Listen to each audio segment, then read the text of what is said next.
আসসালামু আলাইকুম।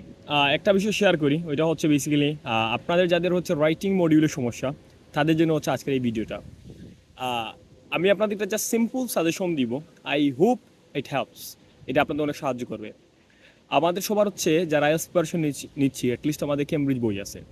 তো আপনারা কি করবেন, যাদের হচ্ছে স্কোর হচ্ছে 5, 5.5, 6 এরকম স্কোর স্টাক হয়ে গেছেন, তারা জিনিসটা করতে পারেন।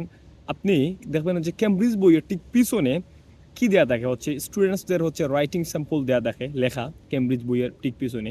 এবং ওইখানে হচ্ছে আইএলসের যারা এক্সামিনার থাকেন, কেমব্রিজ ইউনিভার্সিটি সার্টিফাইড যারা ইনস্ট্রাক্টর থাকেন বা যারা এক্সামিনার থাকেন, তারা হচ্ছে কী দিয়ে থাকেন, তারা সাজেশন দিয়ে থাকেন।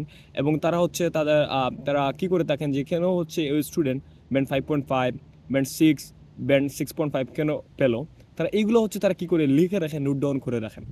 আপনি কি করবেন, ক্যামব্রিজ 10 থেকে ক্যামব্রিজ 20 পর্যন্ত যতটা বই আছে সবগুলার A to Z আপনি কি করবেন, আপনি হচ্ছে এইগুলা হচ্ছে তাদের এই সাজেশনগুলো দেখবেন।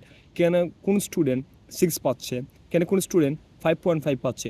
আপনি যদি ওইগুলা দেখেন, আই ট্রুলি বিলিভ দ্যাট আপনার একটা ফুল একটা আইডিয়া হয়ে যাবে যে কেন হচ্ছে আপনি স্কোর কম পাচ্ছেন, কীভাবে হচ্ছে আপনি স্কোর বেশি পাবেন, একটা স্টুডেন্ট কীভাবে হচ্ছে একটা হাই স্কোর পায় আইএলস রাইটিং টাস্ক 1 এবং টাস্ক 2 দিয়ে। কারণ আপনি যখন হচ্ছে 30 থেকে 40টা স্যাম্পল আনসার পড়বেন যেখানে সাজেশন বা ফিডব্যাক দেওয়া আছে একজন কেমব্রিজ সার্টিফাইড হচ্ছে একজন এক্সামিনারে, তখন আপনার বুঝতে অসুবিধা হবে না কীভাবে একটা ভালো একটা স্কোর তোলা যায়। ওকে, সেই জিনিসটা এভরি সিঙ্গেল যে করবেন।